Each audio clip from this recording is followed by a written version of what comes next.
Atofilo marika karavalomanana mivady sy ny ankonany. Ianareo olom-boafidy sy olom-bavam-bahoaka sy ben'ny tanàna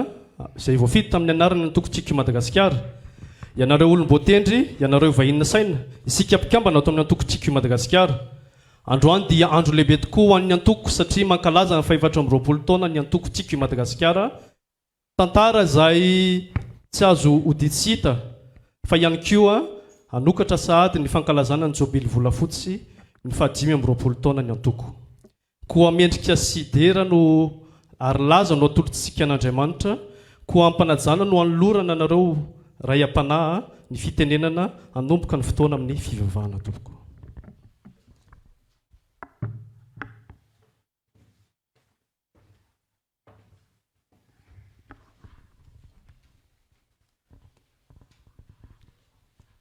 Dia ampifaliana no hitondrana ny fiarahabalantsika riavana tafahoana sotra ity androany ity, miombona sy manatitra ny fisaorana sy ny fankalazana an'Andriamanitra noho izao vanim-potoana iarahantsika miatrika izao dia ny amin'ny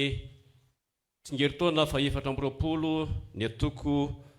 tiako Madagasikara. Rak'izany dia hanterina ny fiarahabana atsika rehetra mpikambitra ao anatin'izany antoko izany ary miarabalogna manokana ihany koa ny filompanorona ao anatin'izany tsingeritaona izay atao hoe efa lava dia lava izany. Ho indrindra ny tenin'Andriamanitra izay hifampizarantsika ao anatin'izany. Ary noho ny fitahian'Andriamanitra dia mbola naharitra mandraka androany aho.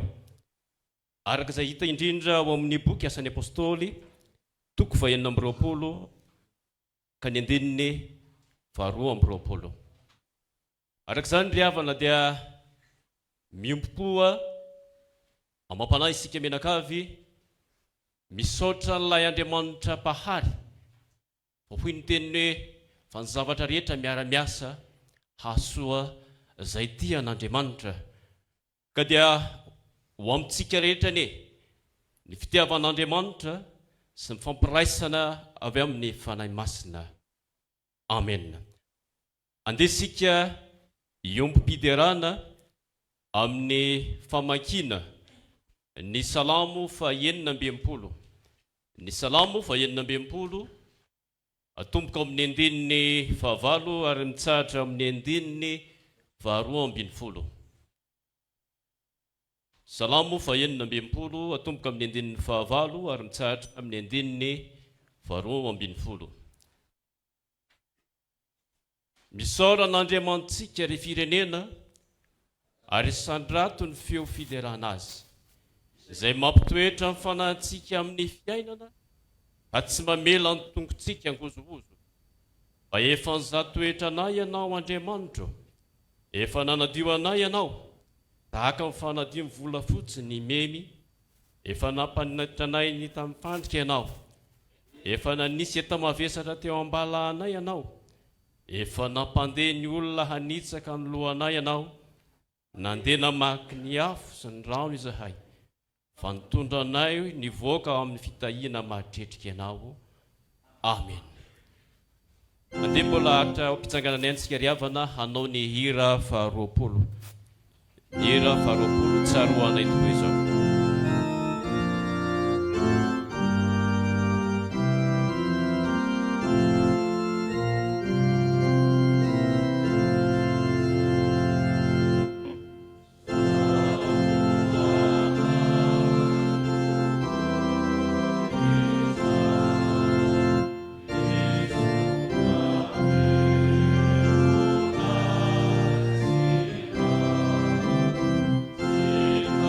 Oh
andeha mbola hiombona ao anatin'ny vavakary isika.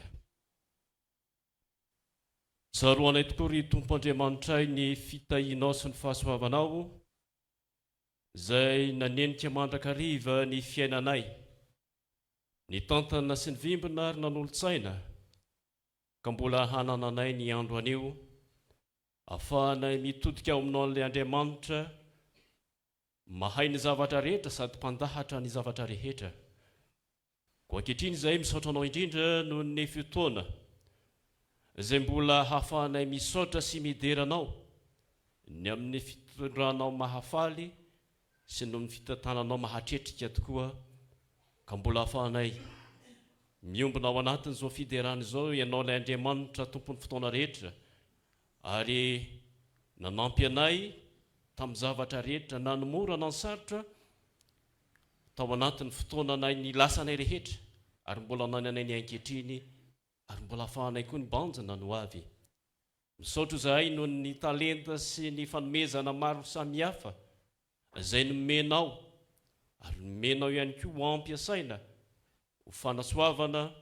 sy ho fanomezam-boninahitra ny anaranao masina eo anivon'ny tany sy ny firenena izay nomenao ho anay rehetra. Ko ankehitriny dia misaotra izay noho ny amin'izao fotoana izao izay fotoana indrindra atsiarovanay ny fitantananao nandritry ny 420 taona lasa, ka ahafahanay midera sy manome voninahitra anao Andriamanitra noho izany fitantananao izany, ka mbola mahatoza ho anay koa ankehitriny ny amin'izao fankalazana sy fanamariana ny 420 taona ny orenan'ny atoko tiako Madagasikara izao. Ianao no hampianatra anay mandrakariva amin'izay rehetra kasitrahanao, ahafahanay mampiasa ny talenta sy ny fanomezana samihafa nomenao anay hanasoavana ny tany izay nomenao anay ho fionenanay mandrakariva. Ka dia aoka ny herinao totoa no homba ny fitarianao fanay masina itsilo sy hanazava, ary ianao no hampianatra anay ahafahanay manatotosa tokoa ny asa fanompona eo anatrehanao ho voninahitry ny anaranao, amin'ny anaran'i Jesosy Kristy Tomponay. Amen. Andeha hipetraka isika ry havana, ary ataontsika ao anatin'izany melohan'ny andraisantsika ny tenin'Andriamanitra ny hira fa 777 ny andininy fahadimy sy ny fahaenina, melohan'ny andrenesantsika ny tenin'Andriamanitra.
Vavaka sika. Jesosy io iraho ny fanahinao masina hanokatra ny fanahy andray ny teninao. Amen. Tenyandriamanitra izay anjarantsika moa dia ny asan'ny apôstôly 2:20 ovakina manomboka amin'ny andininy 1:20 mahatratra ny andininy 2:20 izay hitantsika ao anaty fandarana dia ovakina amin'ny anaran'i Jesosy. Ary izany ny samboran'ny Jiosy ahy teo ankianjan'ny tempoly sy ny tadiavany hahafaty ahy. Ary noho ny fiten'Andriamanitra ahy dia mbola maharitra mandrakandroany aho ka manambara na amin'ny kely na amin'ny lehibe, ary tsy milaza na inona na inona afa-tsy izay nilazain'ny mpaminany sy Mosesy fa ho avy. Fa Kristy mijaly ary ho voalohany hitsangana amin'ny maty ka hitory fahazavana amin'ny olon'ny Israely sy amin'ny jentilisa. Ary anandahatra izany izy dia hoy Fesitosy tamin'ny feo mahery, ry Paoly io, verisaina ianao. Ny fianarana be loatra no efa nahaverisaina anao. Fa hoy Paoly, tsy verisaina aho, ry Fesitosy tsara indrindra, fa mandahatra tenin'ny fahamarinana sy ny fahononana. Fa fantatry ny mpanjaka izany zavatra izany, ka dia miteny amin'ny fahasainy eto anatrehany aho. Fa mino aho fa tsy miafina aminy izany zavatra izany, satria tsy natao tao amin'ny takony izany. Ry Agripa mpanjaka, mino ny mpaminany va ianao? Fantatro fa mino ianao. Fa hoy Agripa tamin'ny Paoly, ay, nataonao famora toy izany no ampanenkenao ahy ho kristianina. Ary hoy Paoly, mankataka amin'Andriamanitra aho fa na amin'ny mora na amin'ny sarotra, tsy anao ihany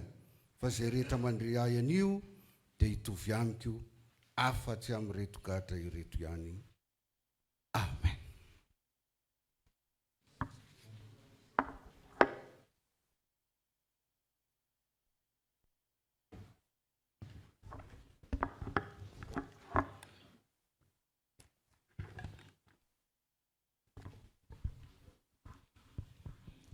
Ry havana malala ho ampitomboina aminareo any ny fahasoavana sy ny fiadanana avy amin'Andriamanitra raintsika sy Jesosy Kristy tompontsika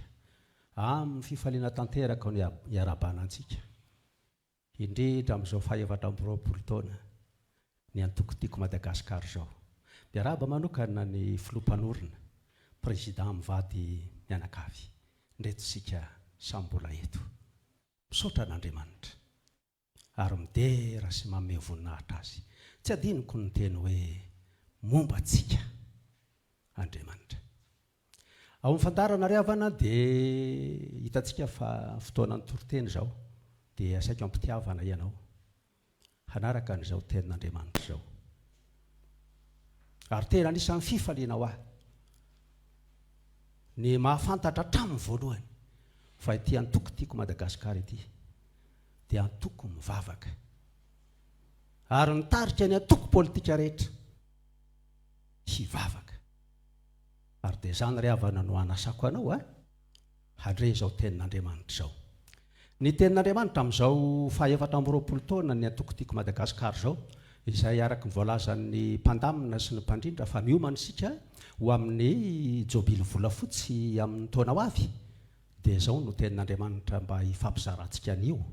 Ao amin'ny asan'ny apôstôly 2:20 ary ny andininy 2:20 efa sorata mpandamina amin'iny fandarana iny manao hoe, ary noho ny fitahian'Andriamanitra ahy dia mbola maharitra mandrakandroany aho. Ary noho ny fitahian'Andriamanitra ahy dia mbola maharitra mandrakandroany aho. Paoly apôstôly ry havana no niteny an'izany teny izany ary nylazany izany ny amin'izay atsiarovany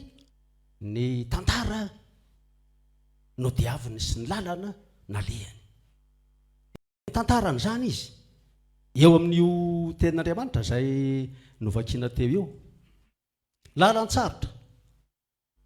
tsy mora no ny diaviny izany mpanompon'Andriamanitra izany, fanenjehana, fankalana. Ary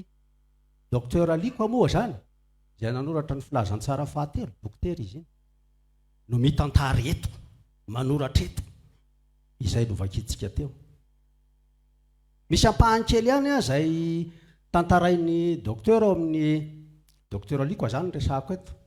ao amin'ny asan'ny apôstôly 2:20 dia izao mihitsy ilay soramandry ny tabataba tao Efesosy. ary nisy toerana maro be mihitsy zany a izay nikasan'ny olona hamono anyity mpanompon'Andriamanitra ity atao hoe Paoly apôstôly ity. Ary rehefa jerentsika any amin'ny Korintiana ity ndraiky io aloha mba hovakiako kely. Korintiana faharoa indray a 2:17 mamitina ny tantara na ny lalana nalehan'izany mpanompon'Andriamanitra zany dia zao ny voalaza zao. Amin'ny trano maizina matetika kokoa, Paoly apôstôly no mitantara, amin'ny trano maizina matetika kokoa, amin'ny kapoka be efa zay tsy izy. Indimy aho no kapohin'ny jiosy, intelo no kapohina tamin'ny hazo, indray maka no toram-bato, intelo aho no vaky sambo, indray andro sy indray alina no toetra tao amin'ny lalina. Nandeha matetika aho, saika nahita loza tamin'ny ony, saika nahita loza tamin'ny jiolay, saika nahita loza aho tamin'ny tompo-tany, saika nahita loza aho tamin'ny jentilisa, saika nahita loza aho tao an-tanàna, saika nahita loza aho tao amin'ny ranomasina. Tamin'ny fisasarana sy ny fikelezanaina, tamin'ny tsy fahitantoro matetika, tamin'ny anoanana sy ny arerahana, tamin'ny fifadikanana matetika, tamin'ny atsika sy be dia be tahaka zany ny tantarain'ny Paoly apôstôly. Azontsika jerena ao amin'ny tenin'Andriamanitra. Zany nahazo an'izany mpanompon'Andriamanitra zany ka nitenenany hoe noho ny fitahian'Andriamanitra dia mbola maharitra mandrak'androany aho. Ary ianao mba ho raha mba mitodika ny lasanao ianao, mba fantatrao ve ny fitahian'Andriamanitra anao raha mbola maharitra mandrak'androany ianao. Ny zavatra anankiray raha miorina dia misy zavatra tsy hita maso, ary miankina amin'ny zavatra tsy hita maso io a ny mampiorina azy sy mampijoro azy, maharitra na malaky mienjera. Ity trano ity zany zao raha miorina dia ny zavatra tsy hita maso ao ambany ao ataontsika hoe fototra no mampiorina azy, ary miankina amin'izany ny tena fiorenana. Izy tsy azo itsy raha miorina na mijoro ka tsy zakany rivotra, dia ilay zavatra tsy hita maso ao ambany ao dia ny fakany izany no mampiorina azy.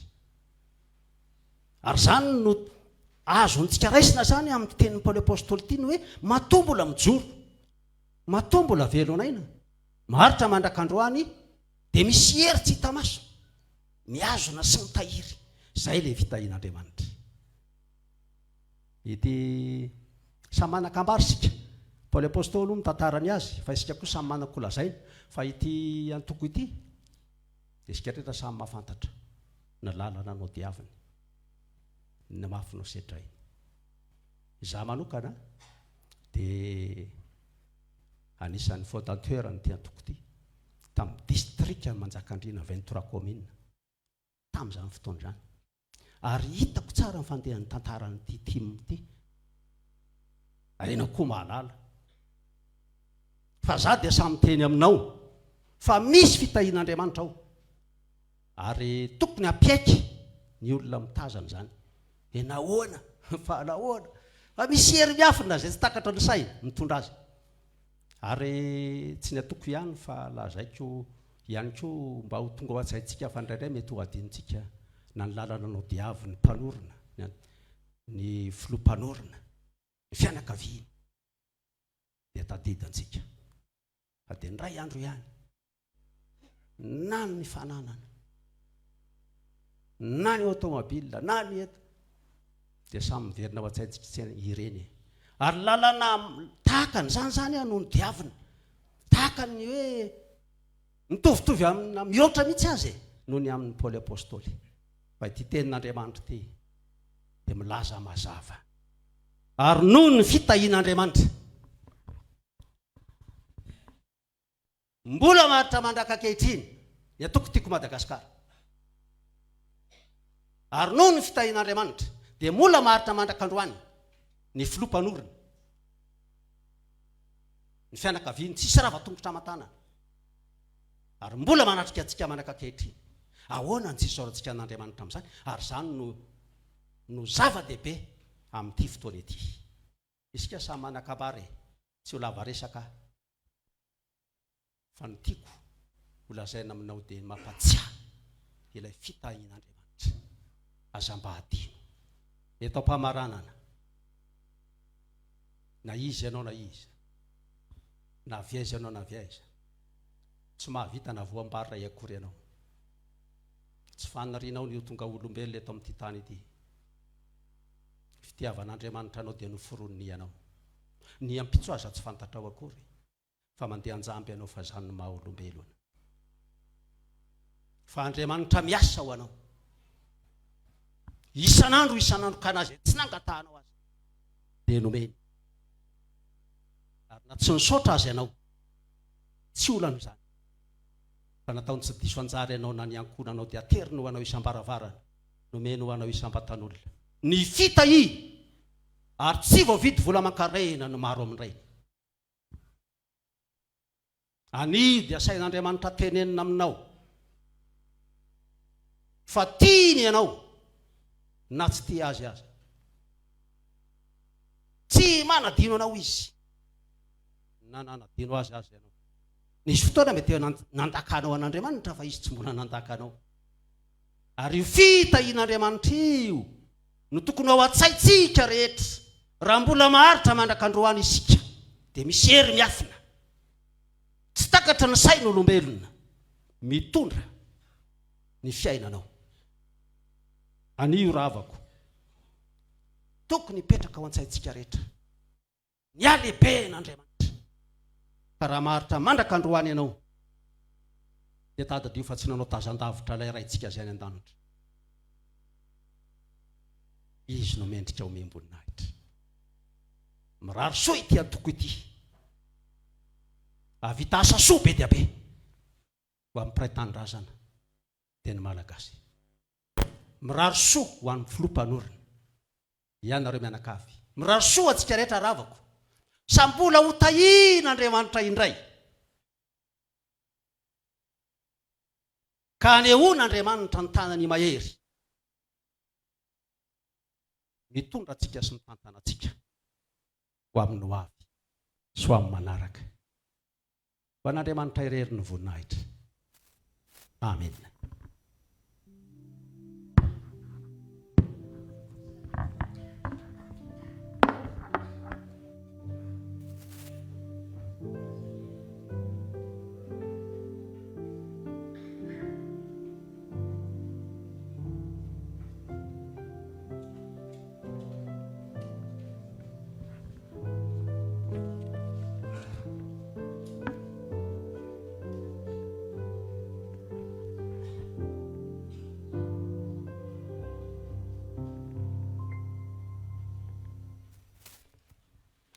ary noho ny fitahin'Andriamanitra dia mbola maharitra mandrakandroany aho andeha iredontsika ry havako ny hira arak'izay hitantsika ao fandarana ry tompo Andriamanitra andrehananary ataontsika eo am-pitsanganana izany.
Tsy toa Andriamanitra mandrakizay io.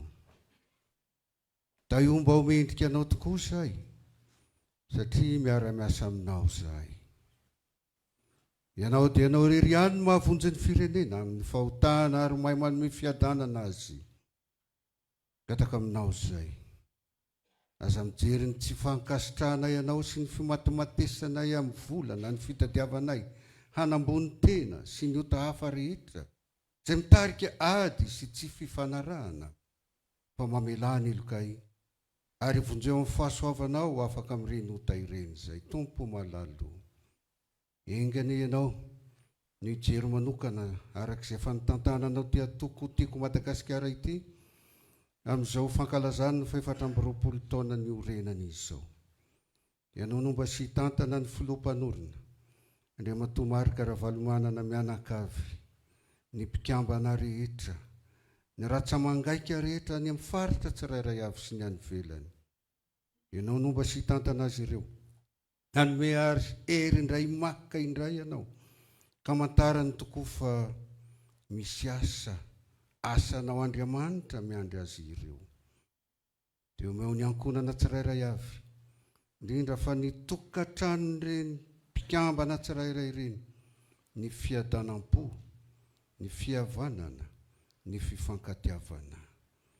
Ainjiro ny tananao hiaro ty firenena Madagasikara ty Andriamanitra, ary oka androso aminay ny zava-maso rehetra, dia sakano ny sain-dratsy, sakano ny asa ratsy rehetra mety manimba izao firenena malagasy izao. Da io ny mpitondra fanjakana rehetra, indrindra reo avy amin'ny antoko tiako Madagasikara, mba hanana toe-tsaina sy toe-panahy araka anao amin'ny fahomatinana rehetra. Dia arovy tsy ho tratry ny ady, arovy tsy ho tratry ny fifandirana, fa mba hiara-onina aminao, hiara-hitoetra aminao amin'izay ny andraikitra nomenao azy tsirairay avy izany. Tompo, tario amin'ny fanahy ny fahendrenao, ary terizo aminao ty antoko tiako Madagasikara ity, mba hanana ny vahoaka malagasy ny fihavanana, ny fandriam-pahalemana, ary ianao Tompo no mba sy tantana ny olona rehetra izay miara-miasa amin'izany antoko tiako Madagasikara izany. Amin'ny anaranao Tompo Jesosy nanaovanay sy nanonanay izany vavaka izany. Amen. Petraka isika rehetra mangataka feon-java-maneno avy amin'ny mpitendry zava-maneno.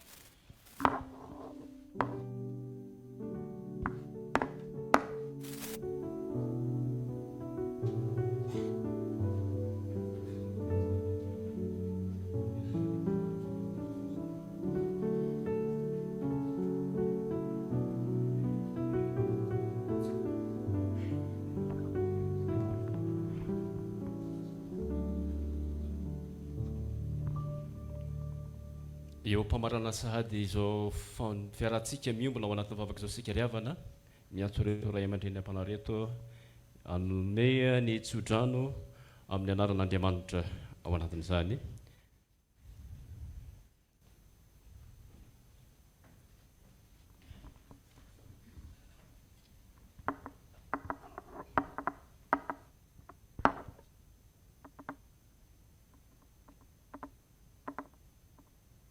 Dia hirotsaka amintsika tokoa ny tsodranon'Andriamanitra, lay mpandahatra sy mpitany zavatra rehetra aharitra ao aminy, ary ny fitahian'Andriamanitra tsy toa, dia ny ray zanaka ary fanahy masina, omba sy hanampy antsika mandrakarevany. Amen.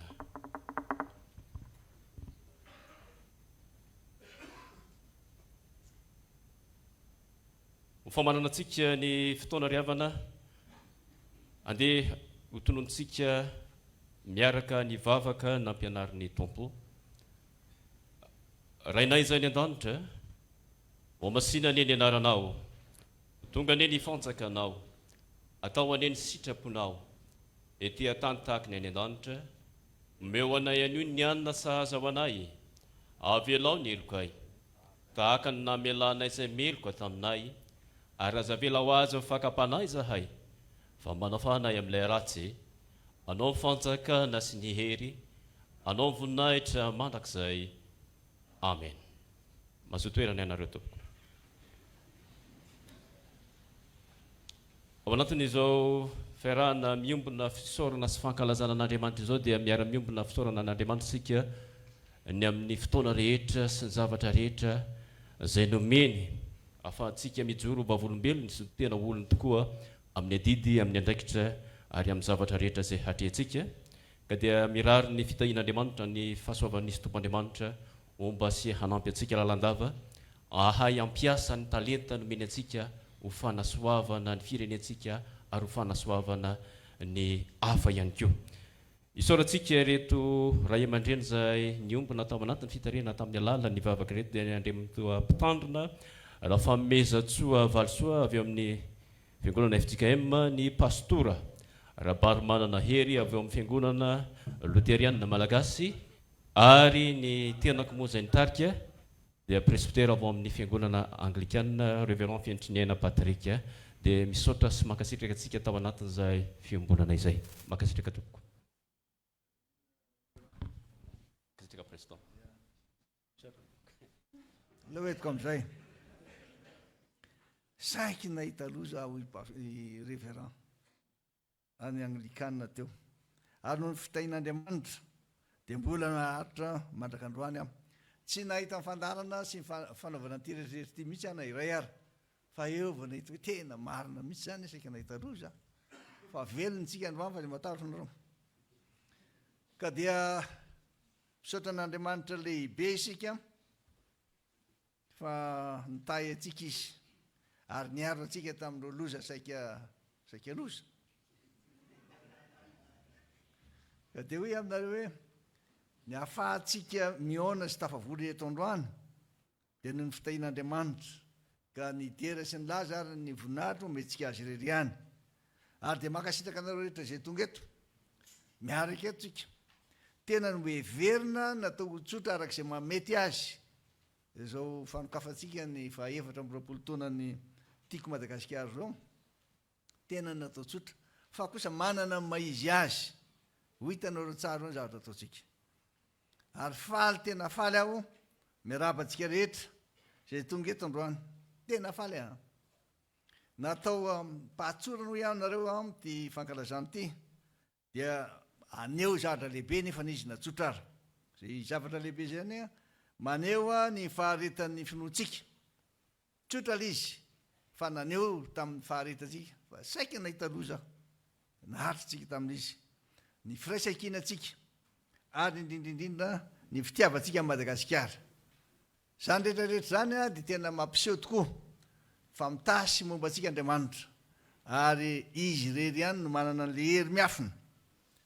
araka le voalaza teo hoe misy hery miafina tao ambadika tao ka na teo ara ny loza saika hitranga tsy tanteraka zany satria nahoana manana finoantsika aza matahotra mino fotsiny ihany efatra amby roapolo taona no nijoroan'ny tiako Madagasikara tsareoko tsara ary tena vavolombelona velona mihitsy any resaka aminareo zany nanao azy efatra amby roapolo taona toerana tsy no everika mihitsy zany anao politika zany mpandrarano tena manavanana ary niofana momba n'izany ary tena malala tanteraka ny fomba fanaovana ny agroalimentaire ny sakafo menaka sy ny ronono sy ny jus reo ny tena haiko manavanana koa ny niarany asa tamin'ireo skandinavianreo ary ny allemand tena nalala mihitsy aho ohatran'izao fanaovana n'izy ary fatotra tsy pirian'izy ireo tsy nanao politika kanjo to nanao politika ry tsy haika nahita loza haika nahita loza azoko misy paster ny teny andisy or paster aza matahotra anao mino fotsiny ihany am anisan'ny pastora zay niantra tamin'ny fotoana androny 7 izy io tadidiko tsara nisy pasteur anakirayra zay voniny bala tery kaikeny andrainarivo izy tam'izay maty izy za tam'izany mbola tany fa saika nahita loza koa Andriamanitra mbola mitay aho ka de hoe aminareo hoe efatra amby 20 taona no nandarovana ny tiako Madagasikara ary tam'izay efatra amby 20 taona izay dia nandalo tao any sedra zay hoe zay le sedra saika nahita loza averimberiko foana izy azoko saratsaina tao fiteninao an'izy sainga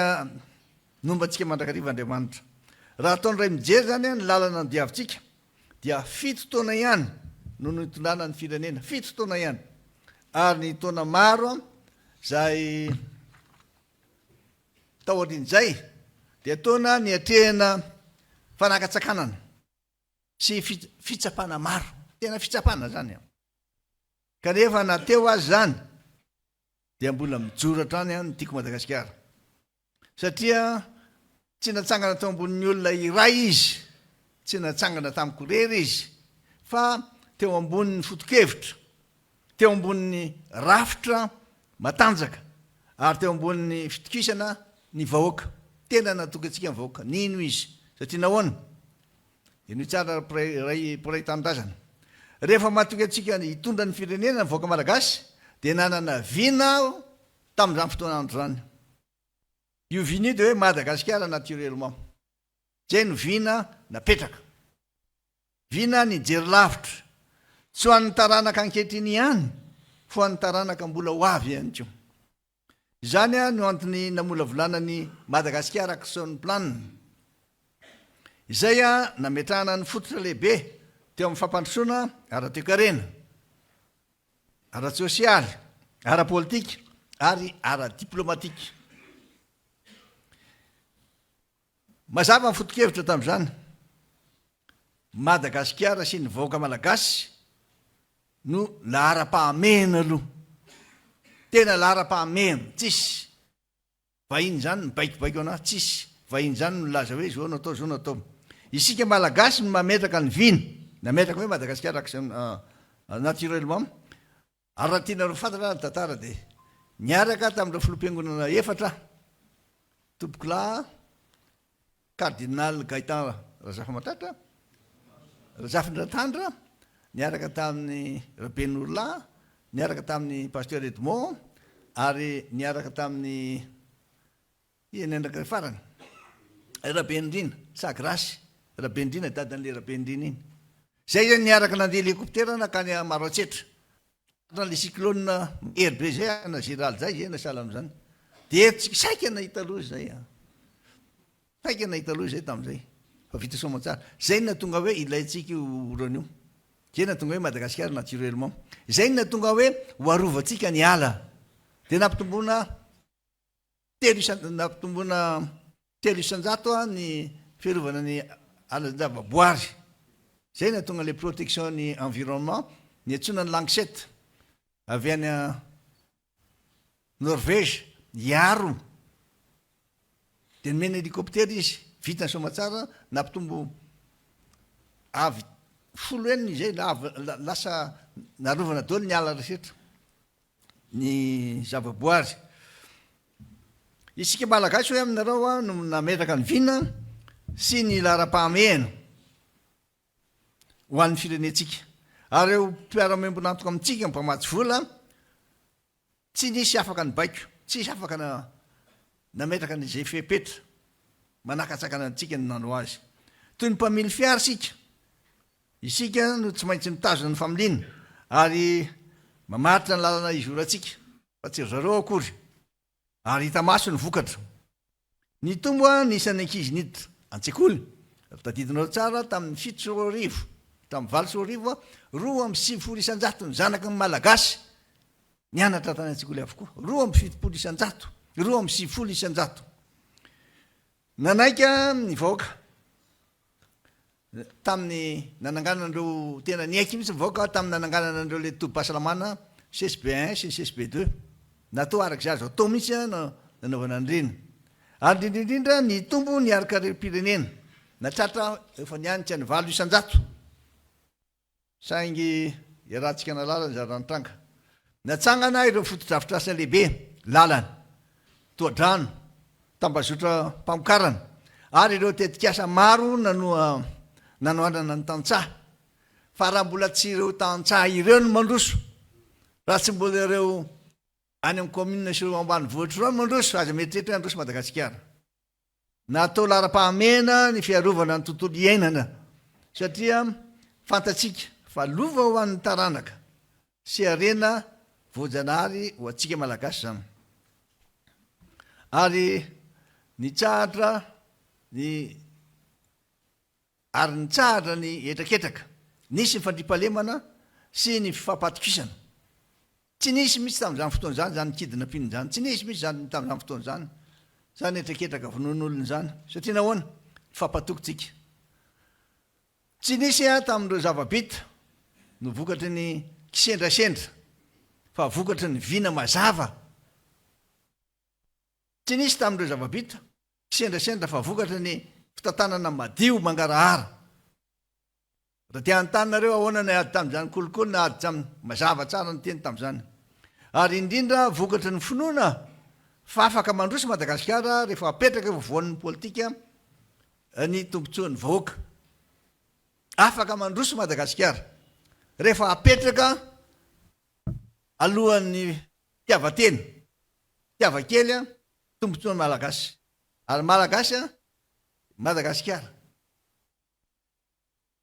nandritra ireo taona maro ireo dia nisy ihany koa ireo nitady ny tombontsoa manokana loza ka nandrisika ny sarasarahana sy ny fanimbana ny firenena fantatsika tsara ny vokatra zany kanefa nateo azy ireo sedra sy etraketraka ireo dia mbola velona sy matanjaka ny timo tsaiky nahita loza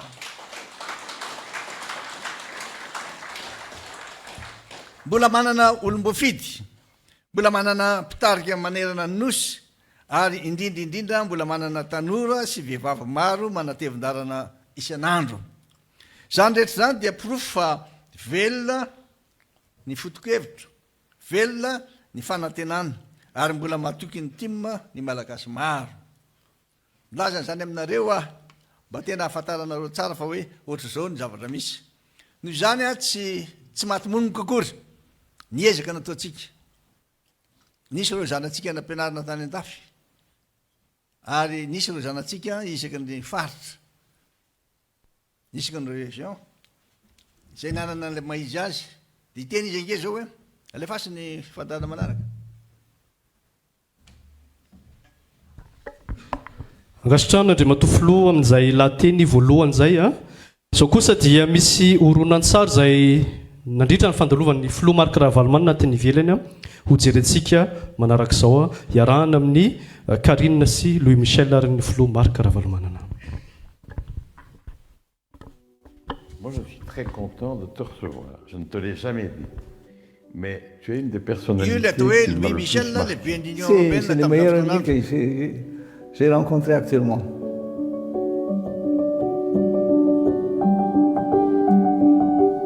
Si chez Louis Michel. Il y a maintenant tant d'années qu'on a travaillé ensemble. Tu es une des personnalités qui m'a le plus marqué. Parce que tu es un homme du peuple. Moi, je suis aussi un homme du peuple. Et je vais même te dire, tu te rappelles, on a une fois été visiter ta ferme avec Jacques Chirac. Oui. Jacques Chirac, c'était aussi un homme du peuple. Et il n'y avait pas de fioriture entre nous. On se disait les choses simplement, sans se mentir, de manière tout à fait ouverte. Et donc c'est vrai qu'on se sentait en amitié.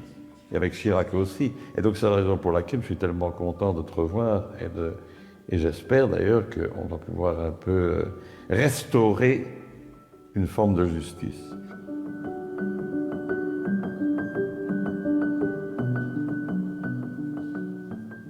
C'était un président visionnaire en fait. Tu avais le sens de l'économie. Tu savais que sans développement économique, il n'y a pas de paradis social. Tu m'as un jour dit ça, et c'est vrai. Et donc, j'ai toujours été fort impressionné par le côté à la fois sain de ta réflexion et de ta démarche, et aussi par la bienveillance qu'il y avait. Une bienveillance sans fausse générosité. Et puis une connaissance, je trouve que tu as une connaissance vraiment foncière de l'être humain. Et tu es très humain. Et donc c'est ça qui me plaisait bien. Et donc tu nous as manqué. Et je pense que tu as manqué aussi à ton pays.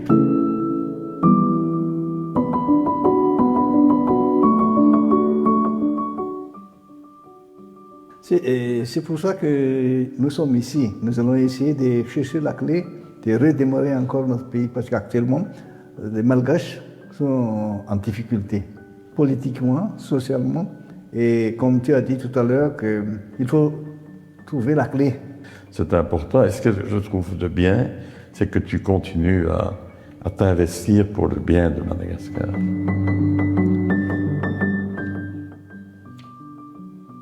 Et bon, malheureusement, je l'ai dit tantôt, le sentiment que j'ai aujourd'hui, moi qui suis encore fort parmi dans la communauté internationale, et j'en suis triste, hein, je me rends compte que Madagascar n'intéresse plus vraiment la communauté internationale. C'est ça le problème actuellement. Et j'ai un autre danger quand même, c'est cette présence et ce rôle qui commence à m'inquiéter quand même pour un pays comme Madagascar, qui est le rôle de la Russie. Ah là là. J'ai vraiment peur de ça. Ce n'est pas uniquement toi. Quand un pays est pauvre, quand il est gouverné avec une certaine forme de légèreté, c'est facile pour des puissances extérieures de venir en fait jouer d'une influence interne. Et donc ce n'est pas bon pour Madagascar. Il ne faut pas se priver de relations avec personne, mais il ne faut pas se livrer à un seul partenaire. Je pense que c'est dangereux. Surtout, c'est un partenaire qui aujourd'hui est quand même fort décrié, fort. C'est pas un voisinage intéressant pour le moment. Hein. Bon, voilà.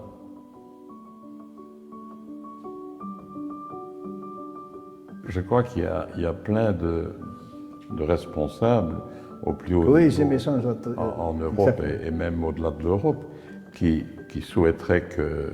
Madagascar se redéploie, retrouve une vraie promesse, un vrai avenir. Et pour ça, ça passe, qu'on le veuille ou non, ça passe aussi par le politique. Et je pense que Madagascar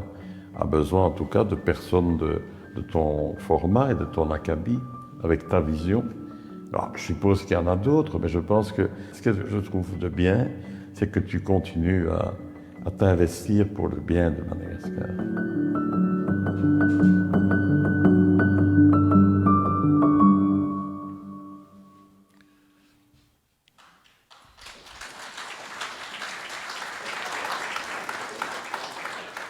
Eto indray ilazanareo tantara. Iny rangahy iny no niaraka nanangana sy nanao andreo le foto-drafitrasa. Louis Michel izay tamin'izany fotoan'androny dia lehiben'ny ACP izy, Africaine Pacifique Caraïbe. Dia izy no niara-niasa tamiko akaiky indrindra nanaovana foto-drafitrasa nanampiana ny tantsaha, niarovana ny ala ary indrindra ny fandraisana tamin'ireo firenena hafa. Zay niaraka tamin'ny président Wady. 4 taona zao ny nijorony tim. Ary tsy afaka nanao andreo raha tsy olona nanana olona tena akaiky sy nametraka fifampatokisana. Amin'izao fotoana izao izy mahita, matsapa.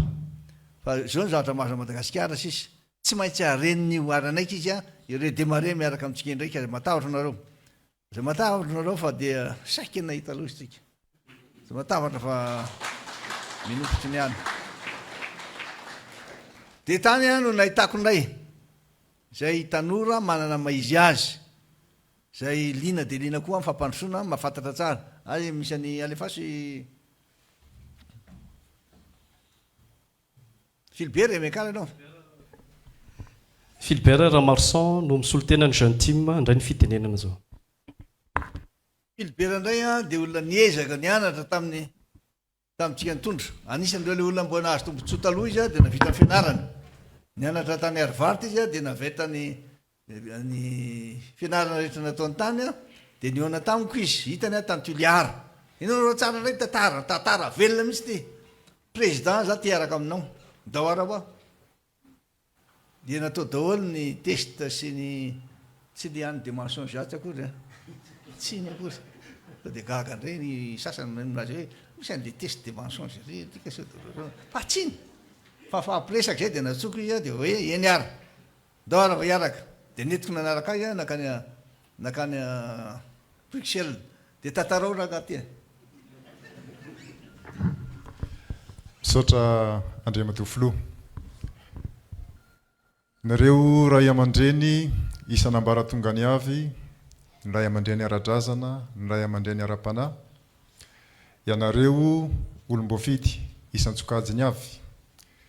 ianareo olom-boatendry isan-tsokajiny avy zokibe toaray zandry maleo mahalasana misaotra Andriamatoa raha nanome fitenenana efa voalazany teo moa zany hoe iza kanefa androany fotoana fankalazana ny andro nanorenana ny antoko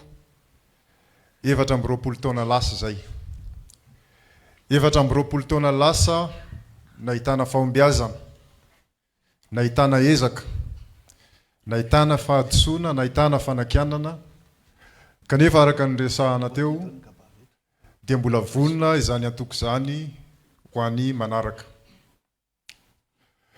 tsy laza momba ny tena koa fa nahazo fitenenana aloha dia miala tsiny mba miaritra kely nareo tsy resaka momba ny tenako fa iresaka momba atsika malagasy izay ny zavatra tiako atao androany misy ny andeha iresaka ny tim androany misy ny andeha iresaka politika misy ny iresaka hoe ahoana indray ny redémarrage araka ny resahan'ny président eo fa tsy izay no andeha resahako fa hoe ohatry ny ahoana ny malagasy ary aleo lehilahy no ohatra ho raisiko araka ny teny filoha teo zanaka tany amin'ny faritra raha iteny aho hoe tany belohany roy ny teraka vitsy amintsika no mahita an'izany raha tsy mampiasa Google Map raha iteny aho hoe tany Amalambo no lehibe vitsy amintsika no mahalala an'izany ary isaorako ny sasany amintsika izay nanolo tena nandeha tany hitako mitsika kely ato honorable Fepan satria mifampiresaka izay raha mba nitsidika ny tanànanay izy ny tantaran'ny fahazazan'ilay olona ho resahako eto dia tantara tsotra mitovy amin'ny tantarako ihany mitovy amin'ny tantarantsika rehetrarehetra tsy mba niaina tao anatin'izany hoe mpanefoefo fa ny aina kosa tao anatin'ny finoana fa hoe raha misy ny ezaka tiana ho tratrarina dia ny asa aloha nomena voninahitra izay ny tantara tiako resahana fa araka ny resahako teo hoe miareta kely aloha somary lavalava miareta kely fa tsy lozy io Andriamatoa nanana finoana izy ary tsy niala taminy zany finoana zany hatramin'ny fahazazany ka hatramin'ity androany ity fantatsika fa rehefa misy ny finoana dia miezaka ny olona manao zavatra anankiray ao ny sasany misehatra amin'ny politika fa ny azy kosa dia tany amin'ny fandraharana satria naninona izy ny tany amin'ny fandraharana hoy izy hoe rehefa mamorona asa nge ianao hoe mamorona fianakaviana vaovao ho an'ny olona maro mamorona karazana fiangonana miombon-kevitra ny olona ao anatiny mitovy viana izany ny antsoina hoe famoronana asa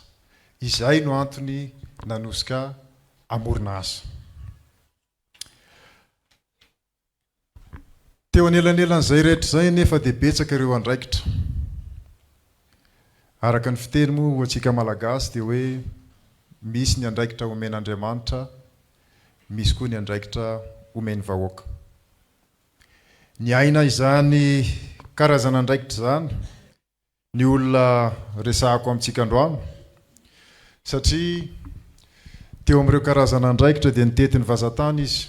nandeha tany atsimo ny tany avaratra nitsidika ny tany atsinanana ary namangy ny tany andrefana dia zavatra hita matetika dia hoe rehefa mijeritsika amin'ity nositsika ity a betsaka ireo vehivavy be herim-po, betsaka ireo lehilahy miasa mafy, betsaka ireo mpamboly a mifo maraina, mitazona angady, miezaka mamoky ny mpiray firenena aminy, kanefa ny zavatra hita matetika dia hoe tsy ampy ny fanampiana azy, tsy ampy ny fitaovana hoentiny miasa, ka tsy mahagaga na ny tenany ara tsy velony, tsy mahagaga raha ny firenena ara tsy pozipozy. Dia rehefa mifankahita moa zahay mianaka dia zaho nandehandeha tany Toliara dia nanontany aho taminy hoe président, misy olona any a ohatrany tsy mety mijanona mihitsy fa manao asa lava foana. Dia nanontany aho hoe fa inona président mahatonga ny olona anankiray mety hanao zavatra ohatr'izany. Valiteny tsotra no mba azoko, zana na tena hoe isy zavatra ngeza be fa valiteny tsotra. Tsy loza le izy, fa zao misy ny finoana fa hoe raha manohy ilay olona amin'izay zavatra ataony dia ho betsaka ny mpiray tanindrazana miaraka tafarina. Mino ilay olona fa raha manohy amin'izay ezaka rehetra ataony dia ny taranaka ho avy, ny taranaka ankehitriny dia hiaina amin'izany hoe tokantrano, toeram-ponenana na firenena tsaratsara lavitra mihoatra ny andro nahaterahana. Izany no karazana resaka kely ny fanaovako taminy. Ka tompoko lahy sy tompoko vavy, hiteny aho hoe raha izay ohatra efa voateny izay, isika ve izany? Olona hafa ve izany? Sa iza? Manana ny finoana fa hoe na dia tany amin'ny ambany ravikazo, tany ambany ravinahitra, rehefa miezaka hanao zavatra anankiray dia mety ho tafita foana. Ka teteny androany manao hoe raha mivory eto tsika dia marina loatra satria mitovy fijery amin'izany olona izany. Manana ezaka, manana viana ary manana fanantenana sy finoana fa ny ho avy rehetra raha misy ny ezaka, raha misy ny fikirizana dia tsy maintsy ahita valosoa. Mivory eto koa tsika satria mahatsiaro, taotrano tsy vitany rery, fa raha isika rehetra no miara-mientana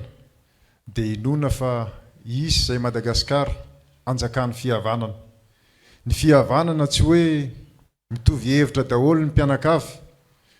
fa miady hevitra ao anatin'ny fanajana. Raha misy ny fahadisoana miaraka amin'ny famela, ary misy ny tanjona dia miaraka amin'ny fanoro-hevitra. Ary raha mbola miara-dalana tsika toy ny ataon'ny mpirahalahy mianala dia ifampitsinjo, ifampitarika. Izay ny tantara fohifohy tiako resahana mahakasika an'izany malagasy izany. Ka saika anontany aho hoe tantaranareo koa ve izany? Fa ny olona tiako resahana dia tsy iza fa Andriamatoa filoha Marc Ravalomanana. Misaotra indrindra président nanome fitenenana ary misaotra manome anay ny fahafahana mino fa ny asa ihany, ny asa hatrany, ny asa tsara, ny asa hatrany izay no mampandroso. Misaotra indrindra tompo. Vita. Eny izy zany a no mitarika an'ireo tanora sy le mbola tanora veto ny coordonné ny tanora rehetra satria be koa ireo tanora izay any velany le diaspora filazantsika azy. Be ny tanora izay mbola tena tevina ny fahalalana, manana ny fahalalana momba an'izany izy ary matoky sy mino aho fa mahafantatra tsara ny tokony ataony izy. Dia tena mahafaly ahy indrindra, tena mahafaly ahy indrindra miaraka amin'ireo reto. Raha tonga teto any Tsimaraina tamin'ny enina dia hitako daholo miezaka le olona maly. Ndroandro fotony naovana an'ity fanadiovana ny tanàna sy ny an'ity satria ady hevitra be aiza natao. Afaka manangana sy miantso ireo mpiara-mikiatroka amintsika isika, mahatratratra any amin'ny 7 arivo, 5 arivo, mahatratra manaliny ara le tany Tanjombato tsy izay aloha fa zava-dehibe ty androany ty ahitantsika zany valeur maolona ny olona zany tiako hitanareo tsara fa isy tya de fanombohana ihany nataontsika eto fa mbola hoaviny tena izy alefa isaky ny district io ary ampahafantarina daholy tsy maintsy hitako daholy nyreo rehetrarehetrareo niara-ny sotro kafe tamin'izy ireny ah niara-ny vidy-mofo zahay zara-mofo tamin'ny ankizy fantatro ny fanatraminy malagasy ary efa nilaza fa hoe anao zy azo atao ao amin'ny andro rehetra seza men'Andriamanitra ampatrona Madagasikara tsy maintsy tafatangatsika Madagasikara fa matatrona matoky ary mino aho fa hiasa iaraka tsika ary tsy nihevitra tsy mitovy akory no ampisaraka atsika na ny fihetsika samy hafa fa tena finoana hoe anao zavaritsika tena mino aho fa anao zavaritsika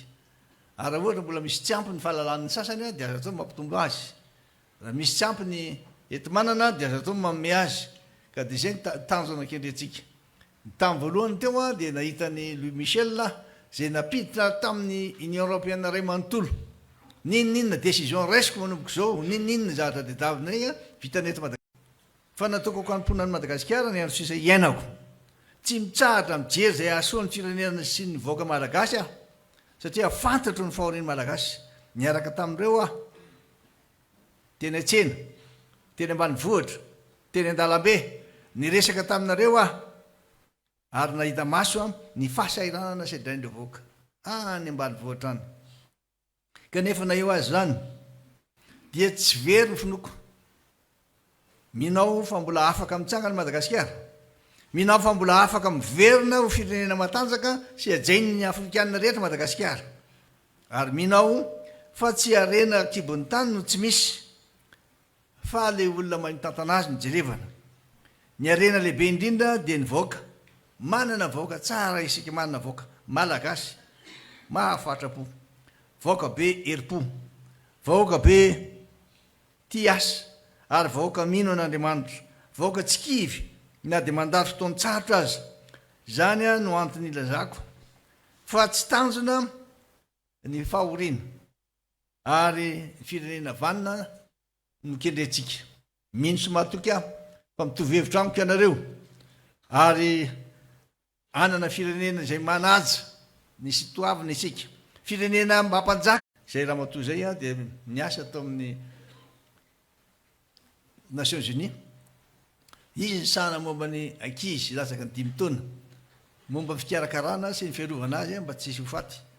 satria tsy maintsy lanjaina sy jerevana daholy ary nitsika miresaka zao dia be da be reo olona tonga eto Madagasikara manao fikarohana mijery reo ankizy tena sahirana sy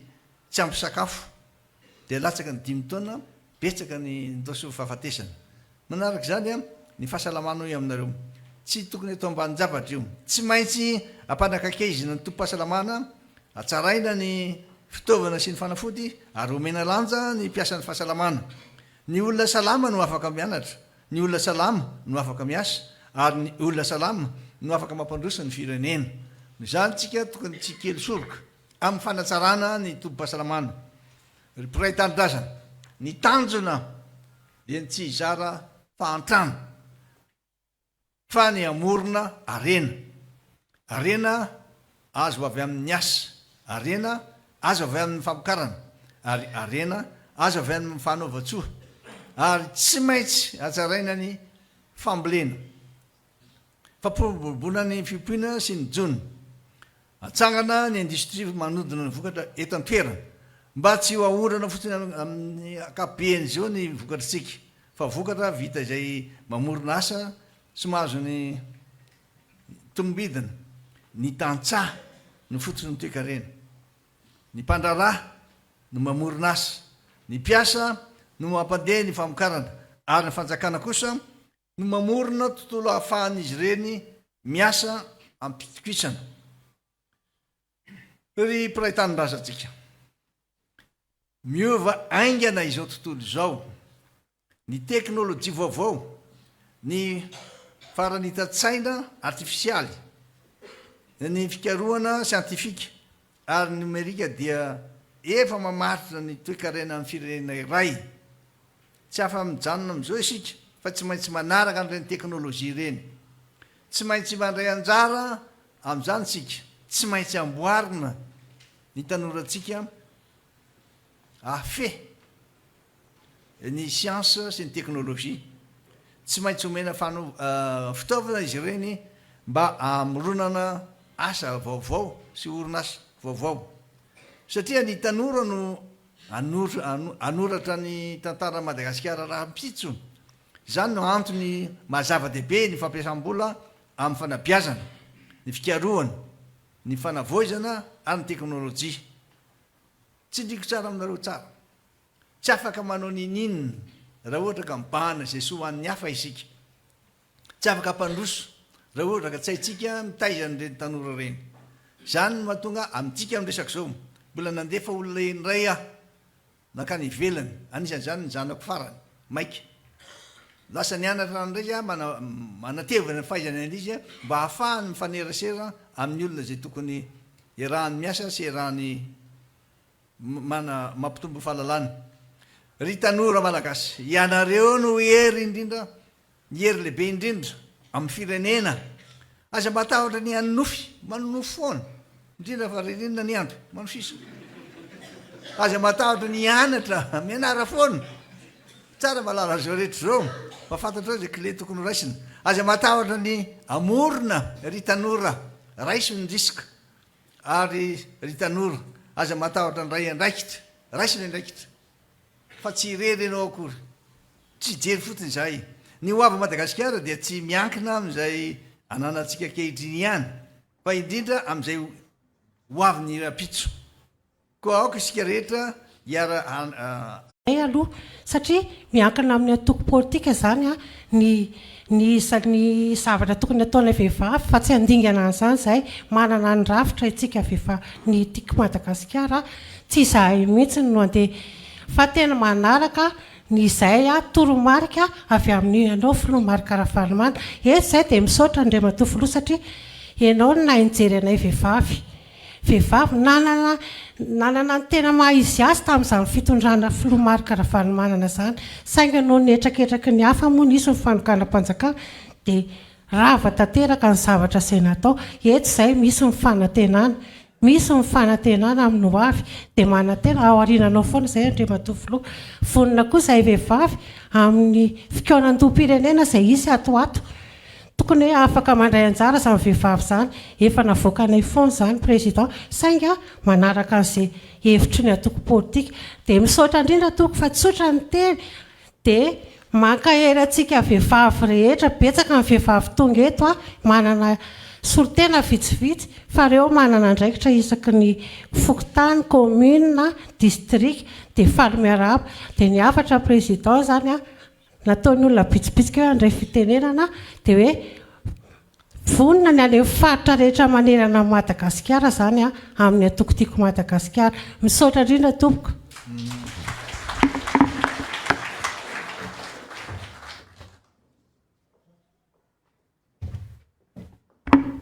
Gasitrantsika madame Arfinany amin'ny teniny izay latenina tanteo zao kosa indray dia ny solotenany avy any amin'ny faritra Andriamatoa Rasomotra mandray ny fitenenina tompoko.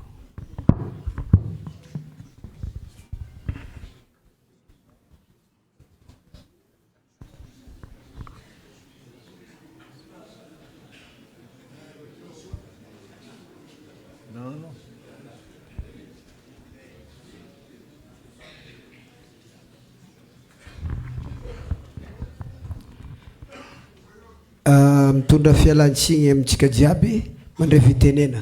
Andriamatoa filoha Ramatoa vadinao sy ny fianakaviana ary atsika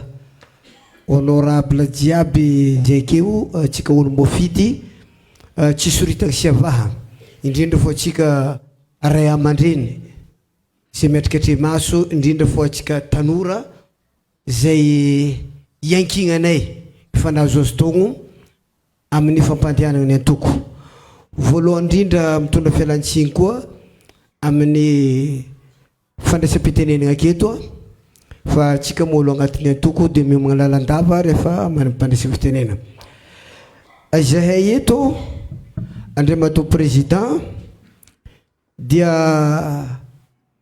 manana boendy ho zay hany ny atao hoe boendy dia ologno araiky afaka mitarika na boligna izy io na asa tany izy io na velon-tegna izy io managna ologno azo lazaigny boendy managna anao andriamatoa président amin'ny fitenay agny zay fa mety hafa filazagna anazy ato ka zahay matoky satria tsy maingatra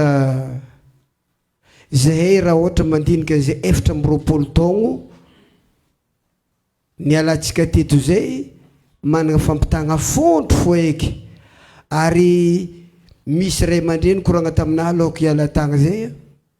atsika moko sasatra ny magnano essai lava natao essai tamin'ny tanora nasao essai amin'olo mihetsiketsiky amin'ny baligny natao essai amin'ny lagnona nalagna le raha fa nandeha tsara rafitry jiaby nahazo ny tanora nahazo ny tantsaha nahazo ny fanabeaza nahazo ny lala lalagna ndraiky mizala manjary atao hanigny izao ndraiky ilaigny koa ndraiky lalagna satria tsy afaka nandeha koa vokatra ndraiky koa agny zany mbola agny ray aman-dreny nagnamboaranao tragno isaka ny fokony tany aminay belahy antoboavy aby tsisy ny kary nagnamboarana président tragno gasy le izy natao amin'ny foto-kakazo le taiza misy aminay mbola mijoro agny daholo regny mahatsiaro nagnandran-kandragna tamile teo zao tsika mo nanjary helibendra zany helibendra zany tante malemy kizy atsanganao milafika amin'ny tany igny zegny nahazo ny voaka malagasy nanjary helibendragna milafika amin'ny tany mipetraka amin'ny tany tsisy raha mampatantsika anazy ka mbola mandrandra zany ny vahoaka agny zay zao amekôhatra ny raha banga tamitsika tatoato tsisy ny faninanagna amin'ny famboliagna vary zay nampientigna atsika amin'ny fatria zafo regny mahazo fa nahazo 7 8 9 tonnes iregny ravamaigny daholo rehefa nialy da satria tsy nisy famporosia dahalo manjiky ariky tany jiaby ny azonao zay atao raven'olo de naratra ny fiarahamonina satria fandriam-pahalemagna tsisy ka mitodiky ny ray aman-dreny amizao ampyky zay la esaina atao amin'ny firenegna atao tsy ankitsapatsapa eky raha ty fo hagnano tegna izy ka mbola mitohy ny fampianaragna zay natao takeo ny fokon-tany raha décentralisation zany koragniny ko ny hitako lery tamin'ny fahatsiragnana jusque zao tsisy mahataky zay nataonao zay andrimatofoloha tonga tatao ny fokon-tany jiaby magnalina ny vorotiavoloha nahazo fahefagna nahazo fampivondrona teknika jiaby fandaminagna ady tany fandaminagna fiarahamonigny fandaminagna fitondrasagna natao niakatra taminay be ny tanàna koa tamin'izany andro nampiofany zany ange le décentralisation tadiavigna zay le mahamanimanigny amin'ny raha ty ka ny sanany magnano hoe tsy arabaky teny fogna mba fa hita le izy nampiary niatra tamin'ny fitantana nenga avy tagnaty fokotany tamin'ny mera tonga taminay solombavam-bahoaka ijiaby regny zany ilaigny itohizagna monsieur le président tsy magnatra mba fa hitan'olo le dingagna natao sy nampiasaigny ka eo agnatrany raha jiaby zay zay keto mo misolo tegna le avy ambany volo avy agny amin'ny faritry mankahery anao ary miarahaba fa mitogno avy atsika agnano le jobily volafotsy koa raha mariage dia tsy mahamagnatra atsika fo tokantragno tsara ory ary matoa zahay ny tegna farany dia farany teko koragna misy fakaratsiako ko nandalo take io malaigny côté tsy marigny zany izy mihitsy ny tena tia côté satria olo mena maso karaha ataonay reto daholo le basy ny antidahaka ao zay reto moro fotsy aminare fa matoa tiavany zegny fitiavantany ary matoa koa zay miroso de fantatra anay fa olo agnatin'ny fiangonana tsy magnavakavaka miaraka amin'ny farimona ary zay tagny nahazo tragno vato jusque amin'ny fariny agnaty ala antegniny savalagny nahazo tragno vato tamin'ny andro zao izy tsy matety commune aby le tragno vato nefa te isaka ny fokotany zanatana nahazo tragno vato nahazo blouse nahazo kit nahazo vatra vy aluminium zay lany-mbala fogna dossier o fa tsy haiko fikarakaranakarany eran'izay ny olo tia ologno ambany volo tia famboliagna tia fampiaragna ny zavatra tegna malagasy natao zegny tamin'ny andronao zay no mahatonga zay magnaraka anao tsy mety miagny ary raha fagnavokavagna zegny tegna tsy misy fahitako anazy fo fagnaratsia lavany eto mitovy vidy amin'ny alcover ny averzalaharika magnano vidiny izy tsy anjary nanigny dolo olo jiaby zao tsisy mividy rehefa lasy dady satria le fanraharahagna amin'olo ivelany ny botehigny simbatsika mianakavy sandambola jiaby nandroro ampy zay monsieur le président tohizo le anatrantry zay ndraiky vogno iaraka rahatsika tanora mianara dia ny mbola velogno satria ny olo maventy koa zaza tanora koa tsy mitandregny anatra olo maventy tsy ahitondra atsika efa ampy zaza ny kolokologno tagnaty tokantragno mandritry ny 7 taogno zany handimby azy efa nagnano préparation ary zay nazavaigny 10 taogno lasa anao ny lazigny tato hoe tia tokontsika ty atao maharitry 100 taogno ary tsy za ihany tondra fa atsika misy no ifandimbeto dikan'izay zany miaigny miaraka amin'ny Madagasikara rehetra fô tsy olo eto Antananarivo fagnaratsiagna anjaratsika manasy zay fomba fahitatsika ny traikefa sy zavatra nampianarigny atsika avy tamin'indreo bato président ka ny koragna tsy atao la monsieur le président fô miarahabanao koa zahay avy agny amin'ny fatakaragna zao taogno zao dia misaotra betsaka natry ny tandregny hatramin'ny farany fô faly sy ravo zay ary mbola magnome toky velombolo miaraka aminao Andriamatoa président misaotra tompoko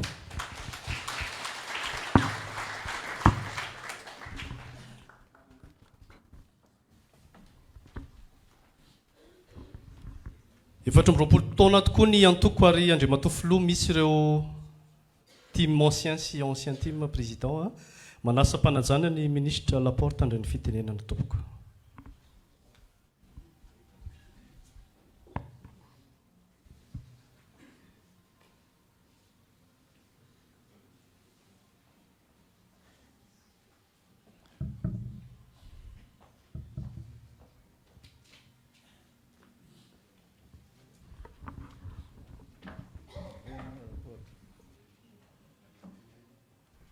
Andriamatoa filoha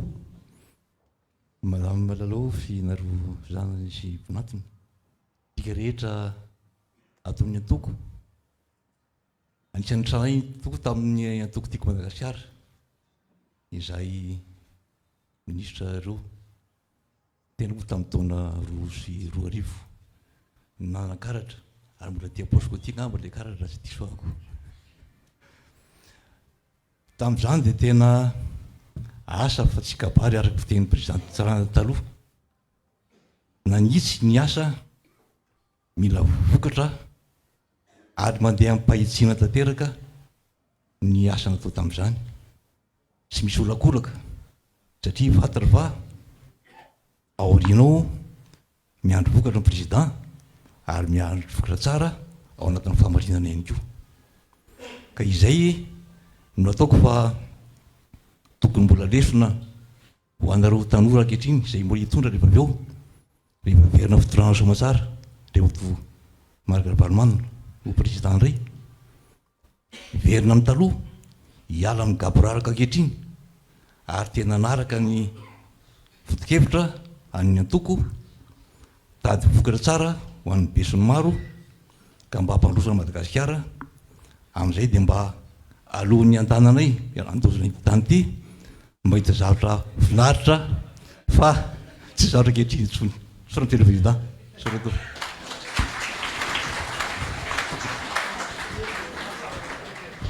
zany dia mbola mangataka ihany mangataka filondray tonga ny devoly manatsofoka ary mampiditra olona hafa za indray nitondra amin'ny firenena na nizorana zany antoko zany ary matetika ny fanaovana politika amina firenena tokontsika izao dia tsy dia tena lalana milamina loatra fa mampitombo ny traikefan'ny tsirairay ireny ary anisan'ny tsikaritra ary fantatra zany na inona no lazaina dia anisan'ny antoko manana ny traikefa na aritra zany antoko tiako Madagasikara zany ka rahabaina nareo président arabaina tompoko ny tahin'Andriamanitra tonga amin'izao fotoana lehibe izao saika losa ka zay ny tiako lazaina hoe sedra daholo reny misy mafy misy miankina manaina ary ny sasany satria zany no fanaovana politika za moa dia anisan'ny mandahany zany zany very olona amin'ny politika ny hevitra tsy mitovy a mampandroso foana zany fa ny fahaizana mandrindry izany ary ny fanekena fa zay sitraky ny vahoaka no mitondra ny firenena dia miondrika eo ambanin'izay ianao raha zany anao tsy mpanao politika efa mpandrava ianao raha mieritreritra fa rehefa tsy ianao dia tsy izy fa tonga anao hitondra dia miendrika ianao izany matoa ianareo tompoko 7 taona voalazanao tao président hoe 7 taona nitondranao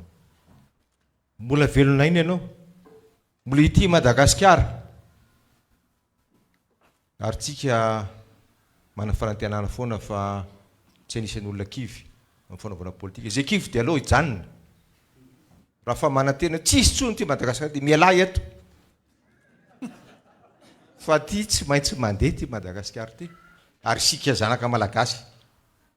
zao a no anavitra an'ity Madagasikara ty fa tsy manantena an'izany izy tsika mino aho fa anisan'ny fanohitra lehibe fototra lehibe amin'izany a ny tiako Madagasikara koa miarabanareo mamerina an'izay a ary satria samy manana ny toko ny aviana isika dia izahay tsy misolo tena an'izany izy fa ny antoko HVM nilazako an'izay dia vonona foana anatin'izay hevitra tsy mitovy zay fa anatin'ny fifanajana satria ny tao-trano tsy ho efa nirery koa atsika rehetrarehetra ty firenentsika ty tompoko mariny zany fa tena ny be ny tanàna Andriamatoa be ny tanàna na lasoratra Jimira Andriantsoa ary angaviana kosa ianareo be ny tanàna rehetra fandraisana mpitenena mba hitsangana tompoko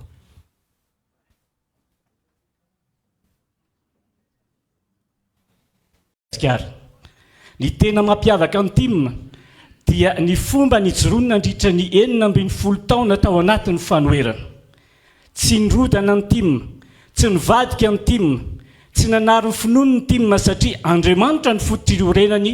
ary ny vahoaka malagasy noery nampijoro azy maro ireo atoko ny forona teto Madagasikara maro ny natanjaka rehefa teo amin'ny fitondrana fa rehefa very ny fahefana dia nanjavina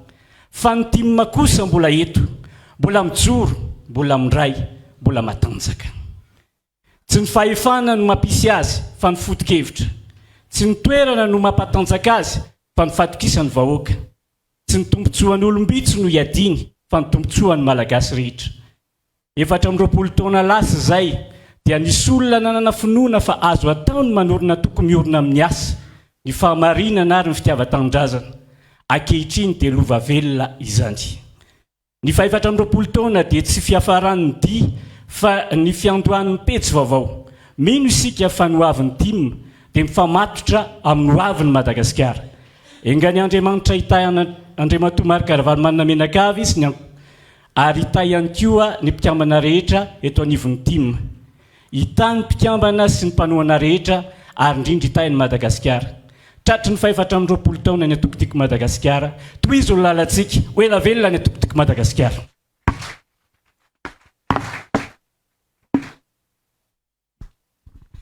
zao kosa indray dia ny fehpanina n'Antananarivo renivohitra raha lambozafombololona fetra no andray fitenenana ampanazana ihany koa no anasana nareo solombavam-bahoaka mba hitsangana tompoko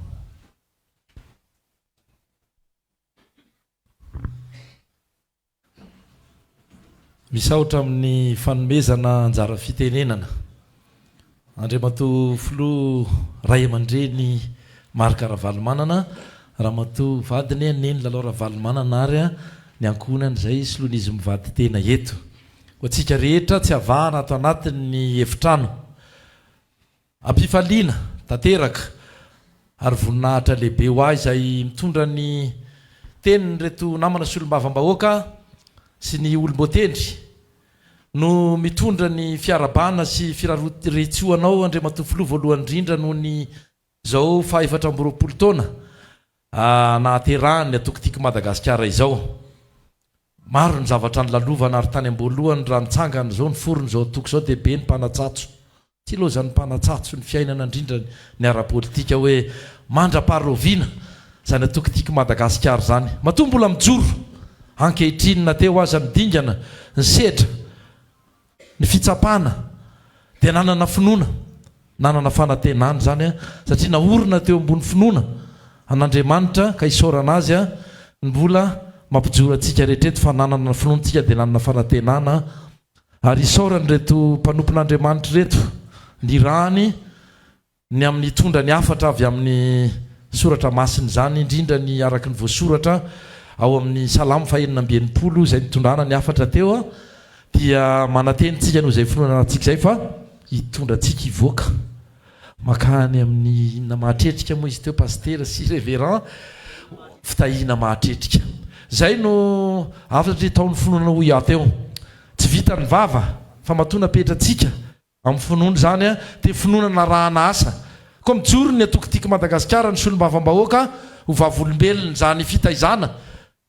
sy ny fomba nitondranao andre matofoloha misy ny zavatra hafakely ao ary ny tenako zao dia niforony zao atoko zao dia filohany atoko ty matany anala mahitsite ary tsy mbola ny ala tato na ray minitra ara zao ny zavatra ny ainana fampizarana amintsika nisy ny tsindrim-paingotra nisy ny fanabedesa raha nisany tratran'izany ny tenako voantso amin'ny ray maraina amin'ny roa amin'ny telo tsy nisy lera na somary nalahelo kely indray a somary voadona kely a tsy nahatezitra tsy nampitsoky zany a fa isaorana andre matofoloha fa zeziky zany a resy lahatra amin'ny fanarahandia ny amin'izany hoe atoko timma zany amin'ny fitarianao a soa ihany fa teo ianao a dia ho an'ny 5 taona manaraka satria ankalaza izany sika ny amin'ny taona ho avy manomboka ny amin'izay le hoe jobily volafotsy izay a dia ho ela velona ho lava